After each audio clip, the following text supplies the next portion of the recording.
हम कितना मुश्किल में आप सबसे ज़्यादा जानते हो कि ये जो मानसून आया था, ये जो सैलाब था, वो कितना तारीख़ी था।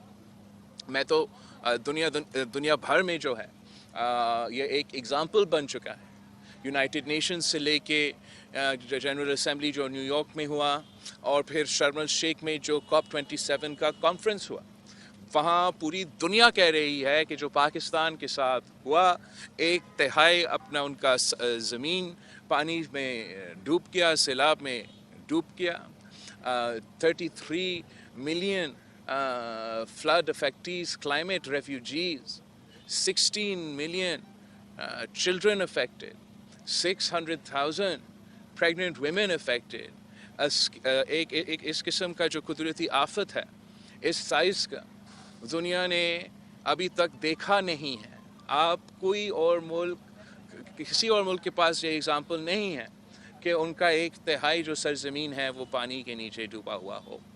ये हमारे लिए, जिन्होंने 2010 का सैलाब देखा, जिन्होंने इतने सारे तारीख़ में से भरे हुए हैं हमारे मानसून और सैलाब, हमने कभी इस किस्म का कैटास्ट्रफी को नहीं भुगता। हम तो समझते हैं ये क़यामत से पहले एक क़यामत था हमारे लिए। हम हज़रत नूह के जो कहानी है उसके बारे में हमने पढ़ा तो है, लेकिन ऐसे महसूस हो रहा था कि हम अपनी ज़िंदगी में इस किस्म की कुदरती आफत से गुज़र रहे थे। और मसला ये है कि आज भी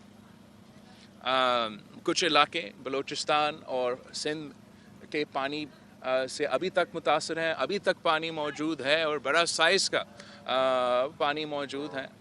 जहाँ से पानी निकल चुका है वहाँ तबाही ही तबाही है। Millions of houses destroyed, 5 million acres of standing crop, खरा फसल जो जब बारिश हो रहा था उस सीज़न का, उसका नुकसान इतना लंबा अरसे के लिए, इसलिए इतना तबाही और इतना ज़्यादा पानी निकलने की, जो किसान था वो तो अपना फसल नहीं लगा सका, जो मज़दूर था उनके लिए कोई मज़दूरी नहीं, जितना वसाइल है और जितना मसला है उसमें इतना फुकदान है कि अभी हमने मिलकर एक मुसलसल एफर्ट करना है